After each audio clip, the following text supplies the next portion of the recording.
Hello students, today I have come up with a new chapter sulfuric acid from class 10 syllabus. So let's start with the chapter. So we will just give some introduction and we will start with the general methods for preparation of sulfuric acid. Okay, so let's start. Okay, so sulfuric acid was initially prepared by distilling green vitriol. Now the question is, what is green vitriol? Green vitriol is ferrous sulfate dot 7H2. So since sulfuric acid was initially prepared by distilling green vitriol, so sulfuric acid is known as the oil of vitriol. Now how was the reaction?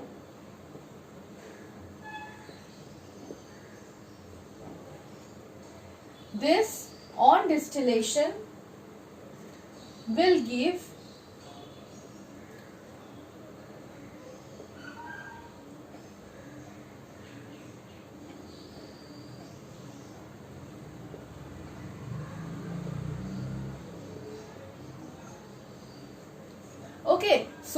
which on distillation will give ferric oxide, along with that sulfur dioxide, sulfur trioxide and water. One molecule of sulfur trioxide reacts with one of the molecules out of 14 molecules of water to give H2SO4 and 13H2. So this is how H2SO4 was initially prepared. That's why H2SO4 is named as oil of vitriol initially.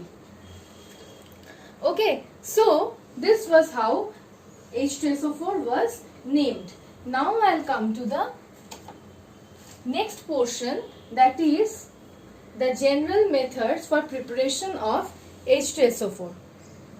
Okay, so among the general methods,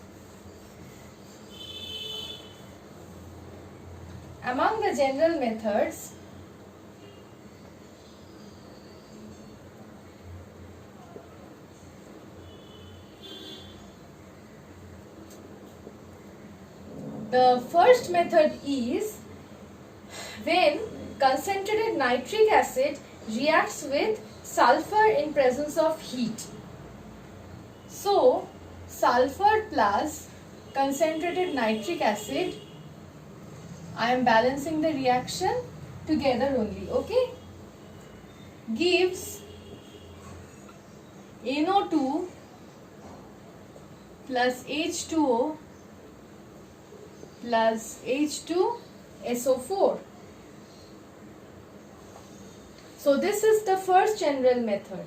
Another method is that chlorine gas is passed through an aqueous solution of sulfur dioxide.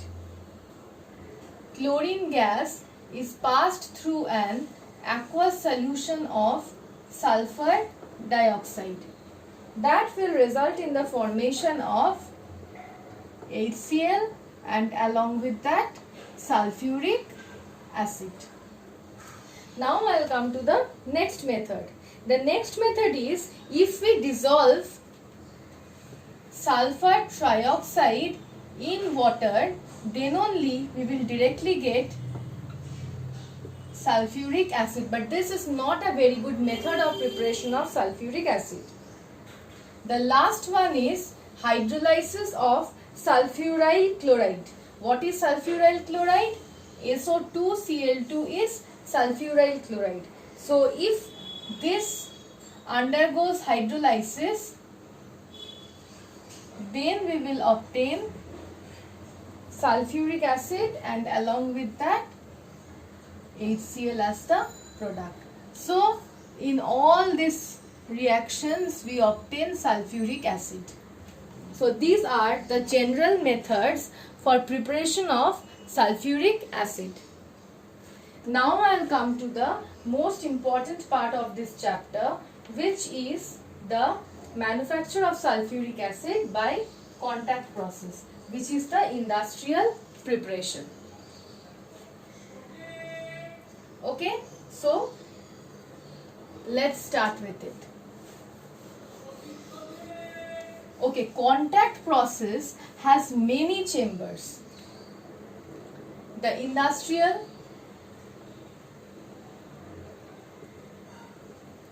method, which is contact process. The contact process has many chambers. It starts from A to B, C, D, E, F, G, H, I, J, K.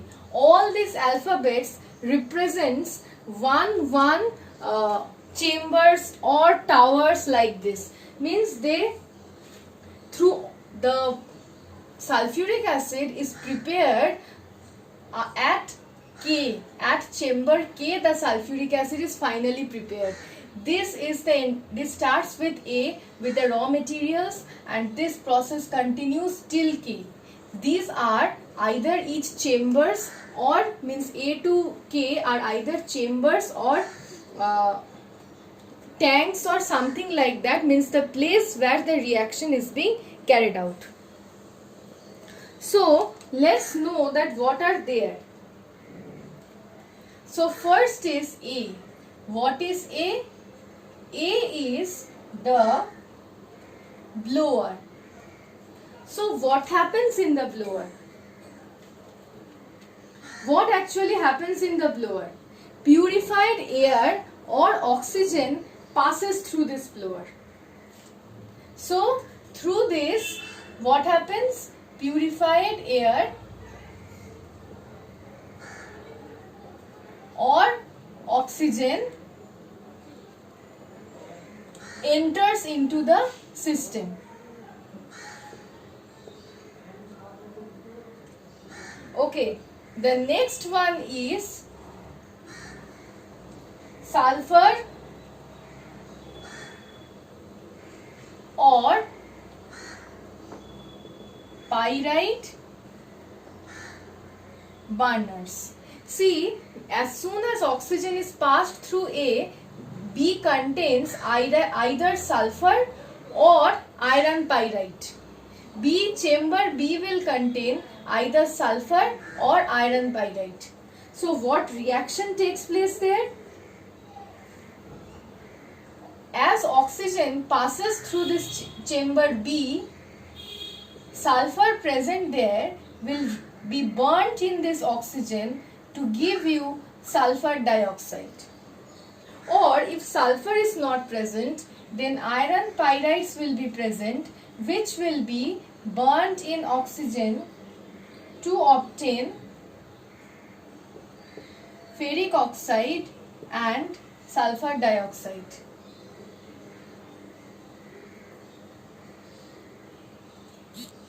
Okay, so the main reaction here means what actually happens here? Actually, in this reaction, sulfur dioxide is produced. So, in sulfur or iron or pyrite burners, that is the chamber B, main process takes place, one of the main process takes place, that is the production of sulfur dioxide. Okay. Then, from unit C to unit H, we have the purification unit.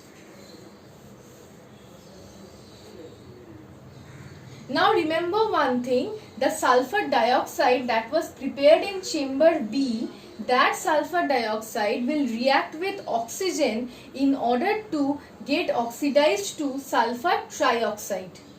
So, this sulfur dioxide produced and the oxygen that is added both the oxygen and sulfur dioxide mixture will be purified from unit C till unit H. After that, they will react to give you sulfur trioxide at unit I. Okay, so let's start with the purification unit. This gaseous mixture of sulfur dioxide and oxygen will be purified through the units C to H. So the first unit is unit C. Unit C is dusting tower. So unit C is dusting tower. But what happens here? Here generally the dust particles are removed by the downward blow of steam. Steam is being blown in the downward direction and the dust particles present in the reactant mixture is being removed in this dusting tower. Next is D. D is basically the cooling pipes. So why are these present here? These are present because on passage of steam, the gaseous mixture have become hot, because steam, you know that it is of high temperature. So when steam is passed through the gaseous mixture, the gaseous mixture become hot. So these cooling pipes are certain isolated pipes containing cold water. So when these gaseous mixture pass through the cooling pipes, they remain at room temperature. After that is E. E is scrubbing tower.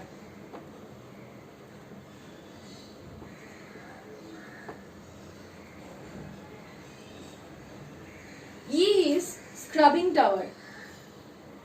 Okay, so what happens in the scrubbing tower?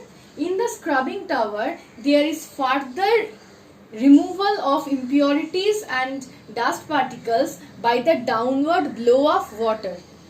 In the dusting tower, there was downward blow of steam, and in the scrubbing tower, it is downward blow of water. More impurities and dust particles that have remained are being removed by this. Next, we have the F unit. The F unit is the drying tower. The F unit is the drying tower. Here what happens? Concentrated H2SO4 is sprayed in this drying tower. Why? Because concentrated H2SO4 acts as a drying agent here. It will absorb the moisture present in the gaseous mixture of SO2 and O2. Next comes the arsenic purifier. G is arsenic purifier. So what happens? Arsenic oxide is a very harmful or a very bad impurity. So arsenic oxide is purified, means the gaseous mixture is passed through ferric hydroxide. So what will happen if the gaseous mixture is passed through ferric hydroxide? If the gaseous mixture is passed through ferric hydroxide, the arsenic oxide present in the gaseous mixture will be easily removed. Next comes the last purification unit, that is the testing box. So H is the testing box. What happens in the testing box? The gaseous mixture is passed through the testing box.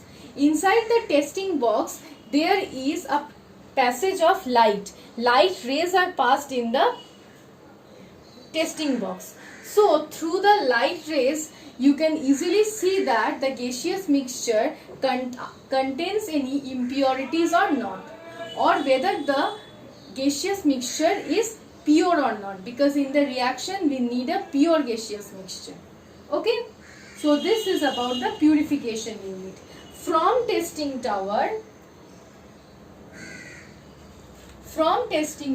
means H, the mixture of sulfur dioxide and oxygen goes to I. What is I? I is a major unit here, which is known as the contact tower. Here mainly oxidation of sulfur dioxide to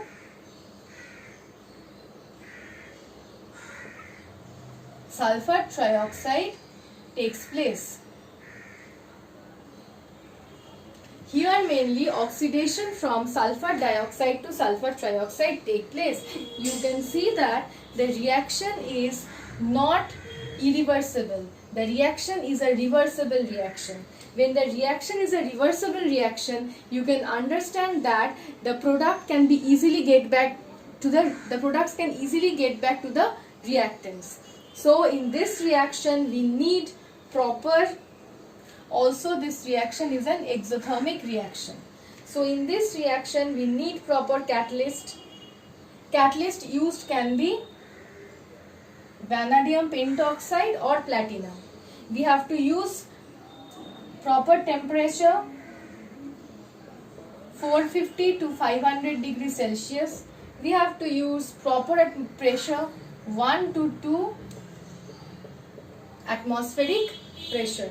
So these are which are important for this reaction. If these conditions are not maintained, we will not get sulfur trioxide easily, because this is a reversible reaction. Next comes the J and the K. The J and the K, among J and K, J is the absorption tower. So what happens this is one of the most important parts of contact process. After the formation of sulfur trioxide, you can see that earlier I have shown you that sulfur trioxide on dissolving in water will give you sulfuric acid. But remember one thing, that is direct absorption of sulfur trioxide in water will give you a poor yield of sulfuric acid. So that is not a good process of preparing sulfuric acid. So we will come to the exact method. What happens? So what will happen in J? J is the absorption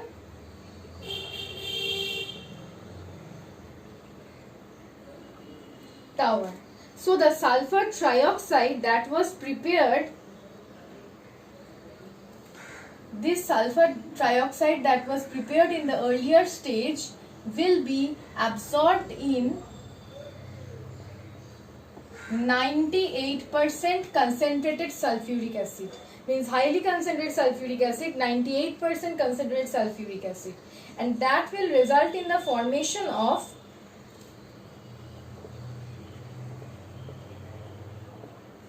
this is known as oleum or pyrosulfuric acid. So this oleum that is formed in the absorption tower will be passed to K. K is basically the dilution tank. Here this oleum will be diluted by water. This oleum will be diluted by water and we will get the sulfuric acid with desired concentration. This is the final method of preparation of sulfuric acid. So this goes on to the entire process of contact process.